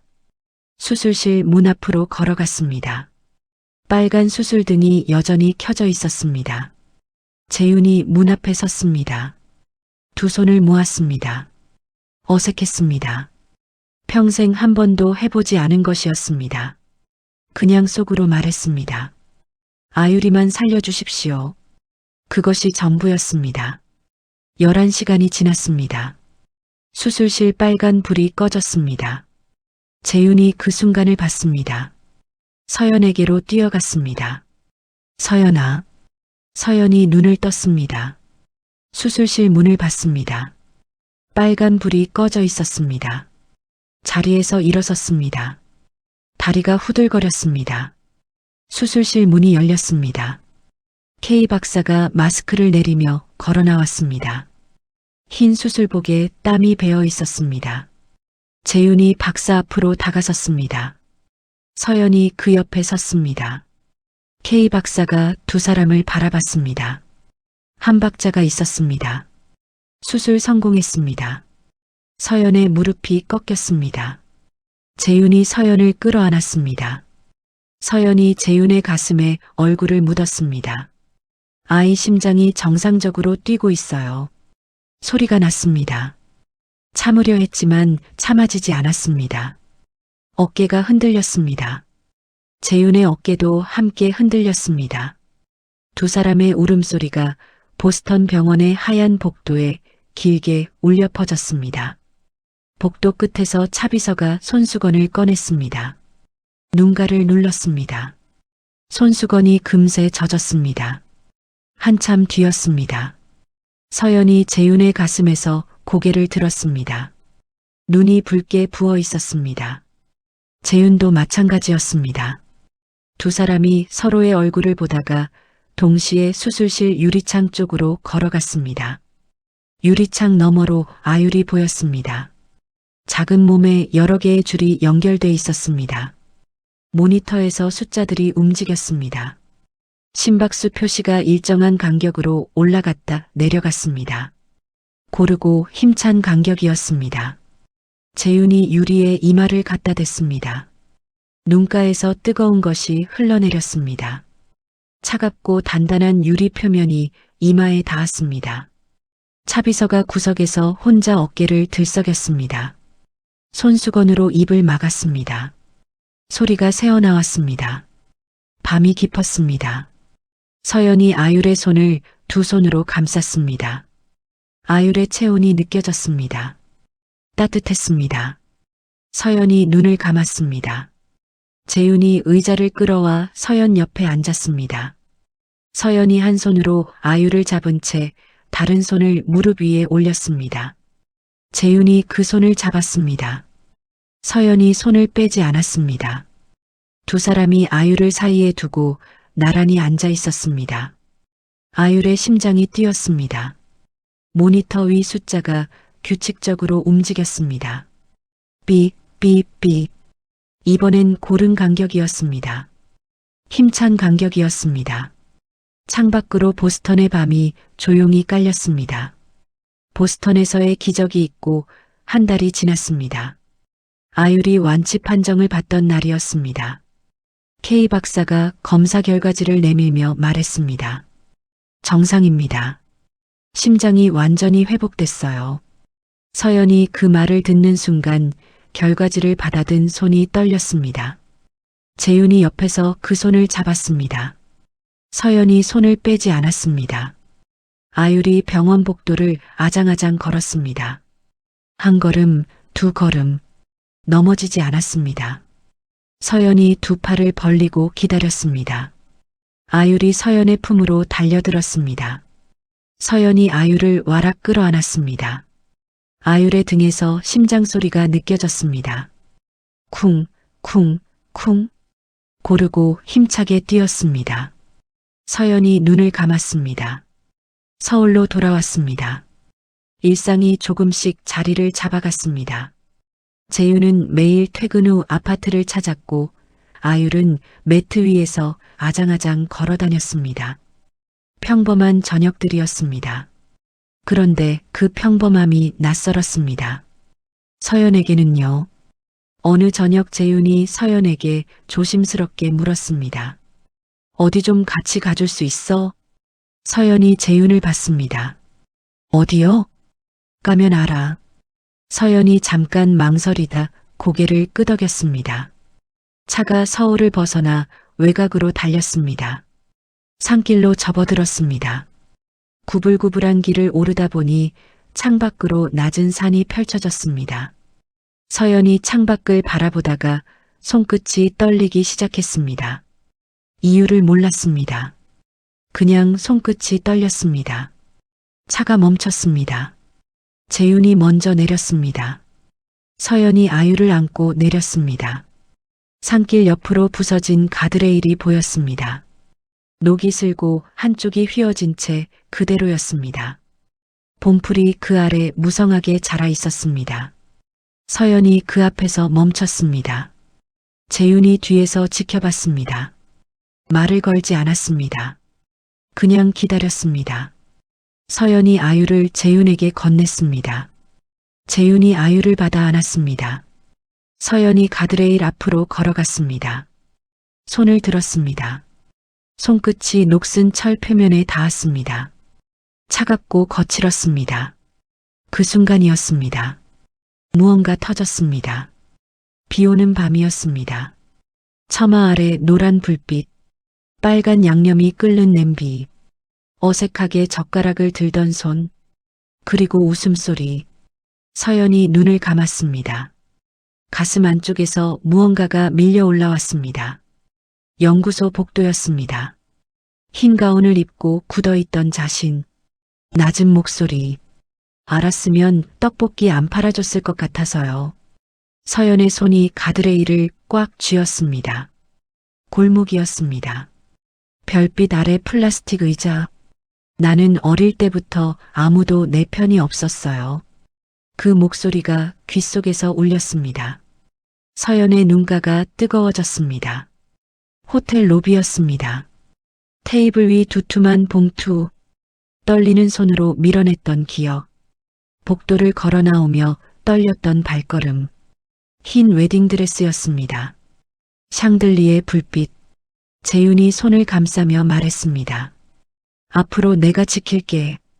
응급실이었습니다. 형광등 아래 나란히 앉아 아이 이름을 짓던 밤. 아율이 어때요? 봄비처럼 촉촉하고 따뜻한 이름. 아율. 예쁘다. 달력이었습니다. 벚꽃 그림. 동그라미. 재윤이 펜을 들고 서명하던 손. 꼭 간다고. 그리고 내리막이었습니다. 브레이크 페달. 바닥으로 꺼지던 발. 핸들. 가드레일. 모든 것이 한꺼번에 쏟아졌습니다. 서연의 무릎이 꺾였습니다. 가드레일을 잡은 손에 힘이 들어갔지만 버티지 못했습니다. 그 자리에 주저앉았습니다. 재윤이 달려왔습니다. 서연아. 서연이 고개를 들었습니다. 눈에 눈물이 가득 고여 있었습니다. 입술이 떨렸습니다. 재윤 씨. 재윤이 굳었습니다. 기억이 없던 2년 동안 서연은 재윤을 이름으로 부른 적이 없었습니다. 항상 저기요였고 그쪽이었습니다. 그런데 지금 서연이 이름을 불렀습니다. 그 이름이, 그 목소리로 재윤의 눈가가 뜨겁게 달아올랐습니다. 서연이 말했습니다. 다 기억나요. 재윤이 서연 앞에 무릎을 꿇었습니다. 서연을 끌어안았습니다. 서연이 재윤의 가슴에 얼굴을 묻었습니다.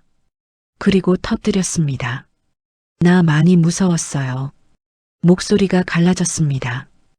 혼자 너무 무서웠어요. 아무것도 모르는데 아율이 아프고 돈도 없고 아는 사람도 없고 매일 밤 아율 심장 소리 들으면서 제발 버텨달라고. 제발. 어깨가 흔들렸습니다. 소리가 났습니다. 그 2년 동안 당신이 거기 있었는데 내가 몰랐어요. 당신이 매년 그 길에 왔는데 내가 몰랐어요. 재윤이 서연의 등을 감쌌습니다. 두 손에 힘을 줬습니다. 알아. 알아. 재윤의 목소리도 갈라졌습니다. 미안해. 내가 지켜줬어야 했는데. 더 일찍 찾았어야 했는데. 미안해. 두 사람이 산길 바닥에 앉아 한참을 울었습니다. 봄바람이 산길을 쓸고 지나갔습니다. 재윤의 품에 안겨있던 아율이 두 사람을 번갈아 보다가 서연의 뺨에 작은 손을 가져다 댔습니다. 눈물을 닦아주려는 것처럼 서연이 그 손을 잡았습니다. 아율의 손이 따뜻했습니다. 울음이 잦아들었습니다. 서연이 눈물을 닦으며 고개를 들었습니다. 아율이 이름, 당신이 먼저 말했던 거였군요. 재윤이 굳었습니다. 서연을 바라봤습니다. 응급실에서요. 기억나요. 당신이 먼저 말했어요. 봄비처럼 촉촉하고 따뜻한 이름이라고. 재윤이 아무 말도 하지 못했습니다. 눈가가 다시 달아올랐습니다. 서연이 말했습니다. 우리 벚꽃 보러 가기로 했잖아요. 재윤이 코트 안주머니에 손을 넣었습니다. 너덜너덜해진 달력 한 장을 꺼냈습니다. 여러 번 접혔다 펴진 종이였습니다. 벚꽃 그림, 동그라미, 그리고 서명. 재윤이 그것을 서연의 손에 쥐어줬습니다. 서연이 달력을 내려다봤습니다. 손가락으로 서명 위를 천천히 훑었습니다. 눈물이 또 흘렀습니다. 이번엔 소리가 나지 않았습니다. 그냥 조용히 흘렀습니다. 재윤이 서연의 손을 잡았습니다. 일어서며 서연을 끌어올렸습니다. 가자. 벚꽃 공원이었습니다. 세 번째 봄이었습니다. 꽃잎이 흩날렸습니다. 쏟아지는 연분홍 꽃잎들이 길 위를 덮었습니다. 봄 햇살이 나뭇가지 사이를 비집고 내려와 세 사람의 어깨 위에서 부서졌습니다. 재윤이 한 손으로 서연의 손을 잡고 다른 팔로 아율을 안았습니다. 아율이 벚꽃잎을 향해 작은 손을 뻗으며 까르르 웃었습니다. 서연이 그 소리에 고개를 들었습니다. 입꼬리가 올라갔습니다. 멀찌감치서 차비서가 세 사람의 뒷모습을 바라보고 있었습니다. 아무 말도 하지 않았습니다. 그냥 바라봤습니다. 눈가를 손등으로 한번 훔쳤습니다. 벚꽃길이 이어졌습니다. 재윤이 꽃가지를 살짝 건드렸습니다. 꽃잎이 쏟아졌습니다. 아율이 눈을 깜빡이다가 환하게 웃었습니다. 서연이 그 모습을 바라봤습니다. 인연이었습니다. 이름도 몰랐던 인연, 기억도 없었던 인연, 혼자였던 인연. 그 시간들이 지금 이 자리로 이어졌습니다. 서연이 재윤의 팔을 살짝 잡았습니다. 재윤이 서연을 내려다봤습니다. 서연이 앞을 보며 말했습니다. 고마워요. 재윤이 아무 말도 하지 않았습니다. 그냥 서연의 손을 더 꽉 쥐었습니다. 벚꽃잎이 세 사람 위로 소리 없이 내려앉았습니다. 2년 전 달력에 서명했던 그 약속이었습니다. 조금 늦었지만 이번엔 둘이 함께였습니다. 그리고 아율도 함께였습니다. 봄이었습니다. 진짜 봄이었습니다.